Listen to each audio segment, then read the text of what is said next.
Hey everybody, it's me Neha. Welcome back to my YouTube channel Polity with Neha. Today the topic I'm going to talk about is the enactment, historical background and features of the constitution. And this is the second part and second video of the Indian Constitution. तो Indian constitution को अच्छे से समझने के लिए मेरे first part को यानी इंडियन कॉन्स्टिट्यूशन के फर्स्ट पार्ट को ज़रूर देखें. So let's get started. तो सबसे पहले बात करते हैं इनेक्टमेंट ऑफ द कॉन्स्टिट्यूशन की. संविधान का निर्माण. कॉन्स्टिट्यूशन का निर्माण जो था वो 296 elected members, almost 3 years of time, 12 sessions, 167 बैठकें, इस तरह भारत ने खुद को एक संविधान दिया. और हिस्ट्री में पहली बार रिलीजन, कास्ट, क्षेत्र, भाषा में बटा ये भूभाग एक प्रभुसत्ता संपन्न यानी सवरन कंट्री बना. एंड सवरन कंट्री मीन्स ऐसी कंट्री जो अपने इंटरनल और एक्सटर्नल मैटर्स पर डिसीजन लेने के लिए बिल्कुल स्वतंत्र हो यानी इंडिपेंडेंट हो. सो कॉन्स्टिट्यूशन यानी संविधान, ये ओनली एक बुक नहीं है, even it is the soul of the country and it is the supreme law of the land. Country के एवरी सिटीजन को इस सबसे इम्पॉर्टेंट डॉक्यूमेंट यानी दस्तावेज के बारे में नॉलेज ज़रूर होनी चाहिए ताकि वो इसके हर एक पेज पर दर्ज अपने राइट्स को सिंपल लैंग्वेज में समझ सके. तो बात करते हैं संविधान का प्रभाव में आना यानी इनेक्टमेंट ऑफ द कॉन्स्टिट्यूशन की.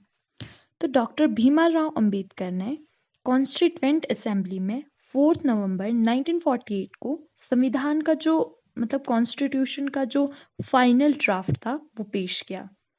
इस बार जो कॉन्स्टिट्यूशन था वो पहली बार रीड किया गया था और जो कॉन्स्टिट्यूएंट असेंबली में इस पर 5 डेज तक डिस्कशंस चली थी.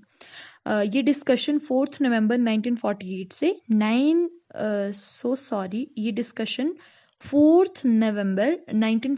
से 9 नवंबर 1948 तक चली थी. तो कॉन्स्टिट्यूशन पर सेकंड डिस्कशन यानी जो दूसरी बार जो चर्चा थी वो 15 नवंबर 1948 से शुरू हुई थी और इसमें जो कॉन्स्टिट्यूशन था इस पर बिल्कुल डीप डिस्कशन किया गया था. और ये वर्क 17 नवंबर 1949 तक चला था. इस टाइम पीरियड में कम से कम 7,653 संशोधन यानी अमेंडमेंट्स जो होते हैं वो प्रस्ताव आए थे, जिसमें से एक्चुअल में 2,473 पर ही जो कॉन्स्टिट्यूएंट असेंबली थी उसमें डिस्कशन की गई थी. और संविधान पर थर्ड टाइम तीसरी बार 14 नवंबर 1949 से विचार यानी डिस्कशन होना शुरू हुआ और भीमराव अंबेडकर ने the constitution as settled by the assembly be passed, ये जो प्रस्ताव था यानी जो रेजोल्यूशन था वो पेश किया. संविधान के प्रारूप पर मीन्स जो संविधान की ड्राफ्ट पर मीन्स जो ये ड्राफ्ट होता है उस पर जो ये रेजोल्यूशन जो प्रस्ताव था जो उसको पेश किया गया था उसको 26 नवंबर 1949 को पारित घोषित कर दिया गया, मीन्स इम्प्लीमेंट कर दिया गया. और इस पर जो अध्यक्ष और जो दूसरे मेंबर्स थे उनके हस्ताक्षर यानी साइन लिए गए. तो कॉन्स्टिट्यूएंट असेंबली में कुल 299 जो मेंबर्स थे उनमें से उस दिन जिस दिन ये साइन दिए गए उस दिन ओनली 284 जो मेंबर्स थे वो प्रेजेंट थे जिन्होंने संविधान पर यानी कॉन्स्टिट्यूशन पर अपने साइन किए. इसको याद रखें, ये बहुत बार कॉम्पिटिटिव एग्जाम्स में रिपीट होता है कि कितने मेंबर्स थे जिन्होंने कॉन्स्टिट्यूशन यानी संविधान जब अंतिम रूप से स्वीकार किया गया था तो कितने लोगों ने साइन किया था. तो वो थे 284 मेंबर्स जिन्होंने कॉन्स्टिट्यूशन पर अपने साइन किए. और जो संविधान की प्रस्तावना है यानी प्रियम्बल है उसमें जो 26 नवंबर 1949 का डे है उसको इस तरह से डिस्क्राइब किया गया है कि उस दिन जो इंडिया के जो लोग थे उन्होंने कॉन्स्टिट्यूएंट असेंबली में संविधान को अपनाया था, कॉन्स्टिट्यूशन को अडॉप्ट किया था, लागू किया और स्वयं को एक संविधान सौंपा. It means assembly adopted, enacted and gave to themselves this constitution. And the Constitution, as adopted on November 26, 1949, contained a preamble, 395 articles and 8 schedules.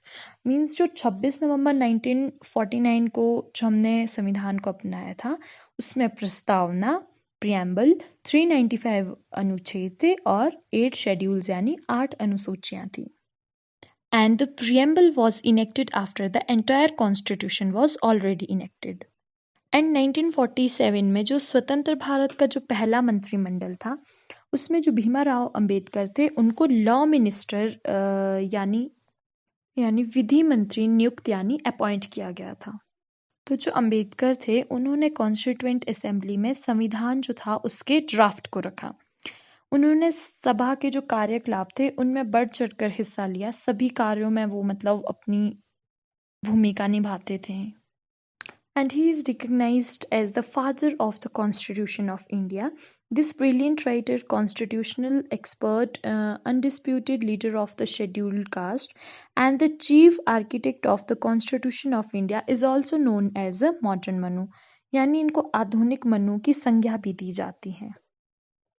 So this was all about coming into force of the Constitution. Now I'll tell you historical background of Constitution and history behind why we needed Constitution. तो freedom movement यानी आज़ादी के आंदोलन के दौरान ज़्यादातर बड़े जो स्वतंत्रता सेनानी थे वो कानून के जानकार थे. उन्होंने ये फील किया था कि भारत में यानी इंडिया में शासन व्यवस्था के लिए नियम बनाने की ज़रूरत है. यानी शासन को चलाने के लिए रूल्स होना बहुत ज़्यादा इम्पोर्टेंट है. तो वो लोग चाहते थे कि शासन व्यवस्था के नियम फिक्स किए जाएं और उन रूल्स को फिक्स करने के लिए इंडिया के जो इंडिया के जो लोग हैं उनके लिए संविधान सभा यानी कॉन्स्टिट्यूएंट असेंबली का गठन किया जाए यानी उसकी फॉर्मेशन की जाए. तो अंग्रेजी जो सरकार थी इसके लिए सहमत नहीं थी. तो 1935 में अंग्रेजों ने इस जो ये डिमांड थी उसको सप्रेस करने के लिए अपनी तरफ से गवर्नमेंट ऑफ इंडिया एक्ट 1935 जो था वो बनाया. लेकिन जो कांग्रेस के बड़े लीडर थे और जो कांग्रेस के लोग थे उन्होंने इसका ये कहकर विरोध किया कि ये भारत के लोगों ने तो नहीं बनाया.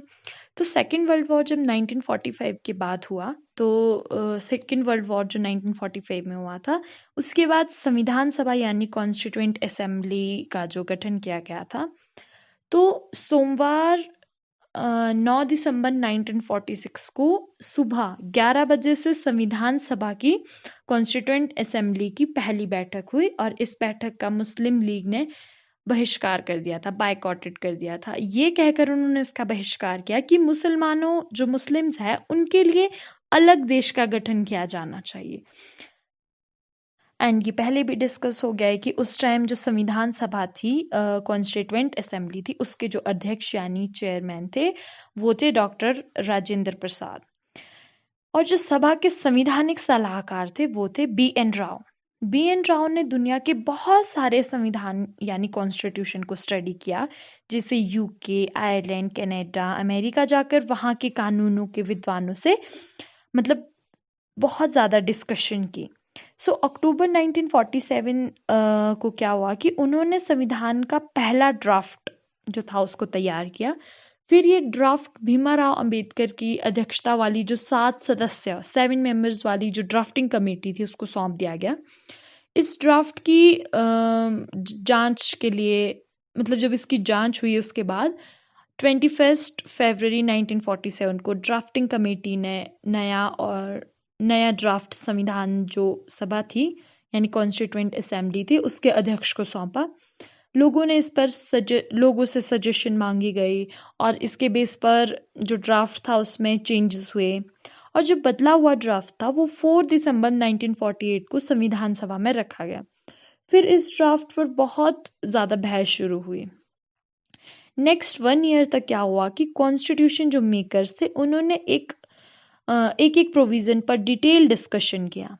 क्या रखना है, क्या नहीं रखना है, किस में चेंजेस की ज़्यादा ज़रूरत है, सभी बातों पर डिस्कशन हुई. And after every important changes 26 नवंबर 1949 को संविधान सभा ने ड्राफ्ट को अडॉप्ट किया. इस तरह से उसे भारत को उसको मतलब भारत के संविधान का दर्जा दिया गया। एंड जो B.N. राव थे उन्होंने ऑलमोस्ट 60 कंट्रीज के कॉन्स्टिट्यूशन को स्टडी किया था। डॉक्टर अंबेडकर और संविधान सभा जो कॉन्स्टिट्यूएंट असेंबली थी उसके जो दूसरे मेंबर्स थे उन्होंने पूरी दुनिया के देशों के शासन व्यवस्था को अच्छी तरह से जाना था और उनको जानकारी थी, जिसका कंक्लूजन और जो परिणाम था वो ये निकला कि अलग अलग देशों की व्यवस्था जो थी, अलग अलग देशों का जो सिस्टम था, उनके ऐसे पार्ट्स हिस्सों को संविधान में जगह दी गई जो भारत के लिए सही हो। तो इन सब चीजों के बाद हमारा संविधान अस्तित्व में आया। तो जिसके कारण ये अस्तित्व में आया यानी भारतीय संविधान सभा। अब इसके कुछ महत्वपूर्ण टॉपिक्स के बारे में बात करते हैं, यानी महत्वपूर्ण पॉइंट्स के बारे में बात करते हैं। भारतीय संविधान सभा यानी इंडियन कॉन्स्टिट्यूएंट असेंबली। सो 3 मेंबर्स का जो ये कैबिनेट मिशन प्लान था, इसमें जो 3 लोग थे इसमें थे sir Stafford Cripps, Lord Pethick Lawrence and A.B. Alexander. And ये जो कैबिनेट मिशन था ये 24 मार्च 1946 को इंडिया पहुंचा था। इसने अपनी योजना यानी जो प्लान था उसको 16 मई 1946 को प्रकाशित किया था। एंड कैबिनेट मिशन की रिकमेंडेशंस के बेसिस पर इंडियन कॉन्स्टिट्यूशन को निर्माण करने वाली जो संविधान सभा थी उसका गठन यानी उसकी फॉर्मेशन जुलाई 1946 AD में स्टार्ट हुई। मतलब 1946 में मतलब वो बनी, मीन्स कॉन्स्टिट्यूएंट असेंबली बनी।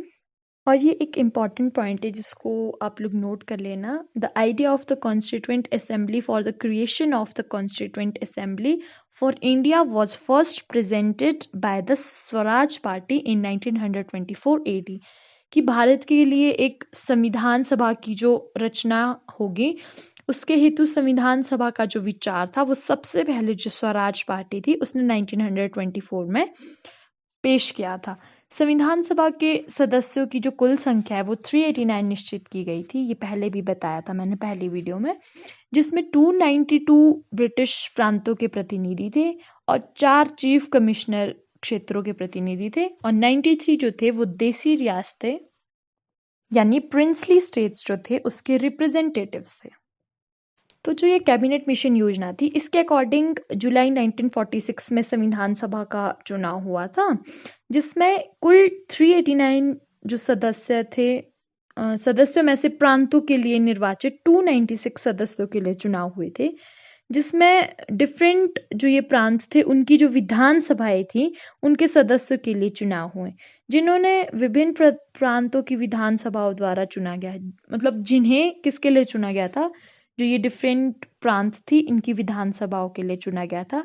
इसमें कांग्रेस को 208 सीट्स मिली थी और मुस्लिम लीग को 73 सीट्स एंड 15 जो थे वो अन्य दलों के और जो स्वतंत्र उम्मीदवार निर्वाचित हुए थे उनको मिली थी। तो 9 दिसंबर 1946 को संविधान सभा की प्रथम बैठक हुई थी जो नई दिल्ली में एक काउंसिल चैम्बर के जो पुस्तकालय भवन था। Means on December 9, 1946, the first meeting of the Constituent Assembly was held, and Dr. Sachidanand Sinha, the oldest member of the Assembly, was elected as the provincial president of the Assembly. But after 2 days, on December 11, 1946, Dr. Rajendra Prasad was elected permanent chairman of the Constituent Assembly. तो यहाँ पर एक important point आपने note करना है कि हैदराबाद एक ऐसी देशी रियासत थी, ऐसी प्रिंसली स्टेट थी जिसके जो रिप्रेजेंटेटिव्स थे उन्होंने मतलब कॉन्स्टिट्यूएंट असेंबली में पार्टिसिपेट करने से मना कर दिया था, जिन्होंने पार्टिसिपेट नहीं किया था। और प्रांतों या देशी रियासतों को उनकी जनसंख्या जितनी होगी उसके रेशो में संविधान सभा में प्रतिनिधित्व दिया गया था। मीन्स 10 लाख की आबादी पर एक स्थान एलोकेट किया गया था, 1 प्लेस एलोकेट किया था after 10 lakh of population. and the representation of the provinces was mainly divided on the basis of the population of three major communities. These communities were Muslim, Sikhs, and ordinary. And संविधान सभा के जो सदस्य थे उसमें अनुसूचित जनजाति के सदस्यों की संख्या 33 थी, यानी उसमें जो शेड्यूल्ड ट्राइब्स के जो मेंबर्स थे वो 33 थे. And the number of women members in the constituent assembly was 15. 11 दिसंबर 1946 को डॉक्टर राजेंद्र प्रसाद संविधान सभा के स्थायी अध्यक्ष निर्वाचित हुए. संविधान सभा की कार्यवाही 13 दिसंबर 1946 ईस्वी को जवाहरलाल नेहरू द्वारा पेश किए गए उद्देश्य प्रस्ताव के साथ प्रारंभ हुई. It means the proceedings of the Constituent Assembly started on 13th of December 1946 with the objectives resolution introduced by Jawaharlal Nehru. और फिर 22 जनवरी 1947 ईस्वी को जो वो उद्देश्य प्रस्ताव था उसको स्वीकृति के बाद संविधान सभा ने संविधान निर्माण के लिए अनेक समितियां नियुक्त की. इसमें प्रमुख थी जैसे वो वार्ता समिति, संघ, ये सब उसमें थी.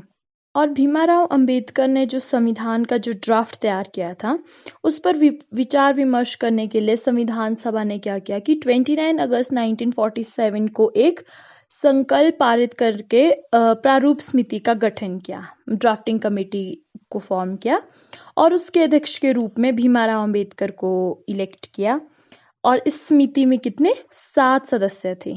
संविधान सभा में अंबेडकर का पहली बार निर्वाचन बंगाल से और देश बंटवारे के बाद उनका निर्वाचन बॉम्बे से हुआ था. ये नोट कर लेना, इट्स वेरी इंपॉर्टेंट. 3 जून 1947 को क्या हुआ, योजना के अनुसार देश का बंटवारा हो जाने पर भारतीय जो संविधान सभा थी उसकी कुल सदस्य संख्या 324 नियत की गई, जिसमें से 324 नियत की गई थी, जिसमें से 235 स्थान प्रांतों के लिए और 89 स्थान देशी रियासतों के लिए थे. It means the total number of members of the Constituent Assembly of India was fixed at 324, in which 235 seats were for the provinces and 89 for the native states. फिर जब देश विभाजन हुआ उसके बाद जो कॉन्स्टिट्यूएंट असेंबली था उसकी रीऑर्गेनाइजेशन हुई 31 अक्टूबर 1947 को. एंड 31 अक्टूबर 1947 को संविधान सभा के जो सदस्य थे उनकी कुल संख्या 299 थी और जिसमें प्रांतीय सदस्यों की संख्या जो थी वो 229 थी और देशी रियासतों की सदस्यों की संख्या 73. तो प्रारूप समिति ने संविधान के प्रारूप पर विचार विमर्श करने के बाद 21 फरवरी 1948 को संविधान सभा को अपनी रिपोर्ट पेश की थी. संविधान सभा ने संविधान का प्रथम वाचन जो था means first reading of the constitution in the Constituent Assembly lasted from November 4 to November 9, 1948, and second reading on the constitution started on November 15, 1948, which lasted till October 17, 1949, and the third reading of the constitution in the Constituent Assembly started November 14, 1949, which lasted till November 26, 1949, and the constitution was passed by the Constituent Assembly. At this the time 284 members of the Constituent Assembly were present. इस प्रकार मतलब पहला दूसरा तीसरा वाचन चला और जो तीसरा वाचन था 14 नवंबर 1949 को प्रारंभ हुआ और जो 26 नवंबर 1949 तक चला और संविधान सभा ने क्या किया कि संविधान को पारित कर दिया. इस जो ये तीसरा वाचन था इसी में पारित कर दिया.